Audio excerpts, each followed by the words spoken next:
नमस्कार दोस्तों, स्वागत है आपका हमारे चैनल पर, जहां हम आज एक अनोखी और रोचक यात्रा पर निकलने वाले हैं।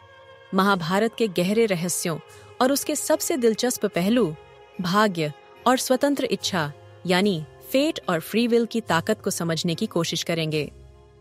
महाभारत भारत का एक महान ग्रंथ है, जिसमें केवल युद्ध और राजाओं की कहानियां नहीं हैं, बल्कि यह एक ऐसा दर्पण है जो हमें जीवन के गहरे सत्य और नैतिक दुविधाओं को दिखाता है। महाभारत में भाग्य एक सर्वव्यापी शक्ति के रूप में उभरता है। ऐसा लगता है कि कुरुक्षेत्र का युद्ध तो शुरू से ही तय था। अगर हम कहानी पर नजर डालें तो ज्योतिषीय भविष्यवाणियां, श्राप और देवताओं के हस्तक्षेप यह दर्शाते हैं कि कुछ घटनाएं तो जैसे पहले से लिखी जा चुकी थीं। जब कर्ण का जन्म हुआ तो उसे सूर्यदेव से दिव्य कवच और कुंडल प्राप्त हुए, जो उसे अजेय बनाते थे। लेकिन यह भी एक श्राप की तरह था, क्योंकि उसकी पहचान और भाग्य पहले से ही निर्धारित कर दिए गए थे। कृष्ण ने भी दुर्योधन को समझाने की बहुत कोशिश की, लेकिन दुर्योधन ने साफ कहा, जानामि धर्मम न च मे प्रवृत्तिय, जानाम्य धर्मम न च मे निवृत्तिय। अर्थात, मैं धर्म को जानता हूं पर उसका पालन नहीं कर सकता। मैं अधर्म को जानता हूं फिर भी उससे विमुख नहीं हो सकता।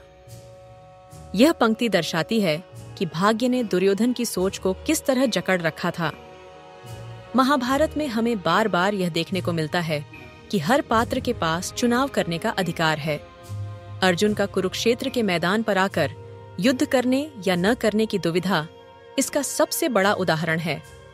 भगवान कृष्ण के साथ हुए संवाद, जिसे हम भगवद गीता के रूप में जानते हैं, यह सिखाता है कि कर्म किए बिना कुछ भी नहीं होता। भगवान कृष्ण अर्जुन को समझाते हैं, कर्मण्येवाधिकारस्ते मा फलेषु कदाचन। अर्थात, तुम्हारा कर्म करने में अधिकार है, लेकिन उसके फल में नहीं। इसका अर्थ ये है कि व्यक्ति को अपने कार्य करने चाहिए, परिणाम की चिंता किए बिना। यह अर्जुन की स्वतंत्र इच्छा और कर्म की शक्ति को दर्शाता है। महाभारत हमें यह सिखाता है कि भाग्य मंच तैयार करता है, लेकिन उस मंच पर कौन सा किरदार कैसे व्यवहार करेगा, यह उनके कर्मों पर निर्भर करता है। उदाहरण के तौर पर, दुर्योधन जानता था कि उसका मार्ग गलत है, फिर भी उसकी स्वतंत्र इच्छा ने उसे अधर्म की ओर धकेला।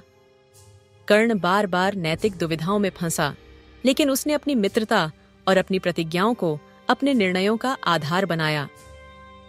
और फिर युधिष्ठिर सत्यवादी होते हुए भी वह जुए में फंसकर अपना सब कुछ खो बैठा। इन सब से यह स्पष्ट होता है कि भाग्य चाहे कुछ भी तय करे, लेकिन हमारी स्वतंत्र इच्छा और कर्म ही तय करते हैं कि हम किस दिशा में बढ़ेंगे। महाभारत का यह संदेश आज भी उतना ही प्रासंगिक है। हमारी जिंदगी में भी कई बार हमें लगता है कि सब कुछ पहले से लिखा हुआ है, लेकिन असलियत यह है कि हमारी सोच, हमारे निर्णय और हमारे कर्म ही हमारे भविष्य की नींव रखते हैं। तो दोस्तों, आप इस पर क्या सोचते हैं? क्या सब कुछ भाग्य के हाथ में है या फिर हमारे कर्मों की शक्ति उससे भी बड़ी है? कमेंट करके जरूर बताइए।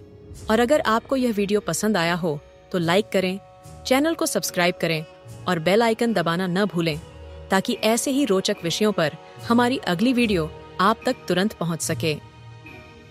धन्यवाद। फिर मिलेंगे एक और अनोखी चर्चा के साथ।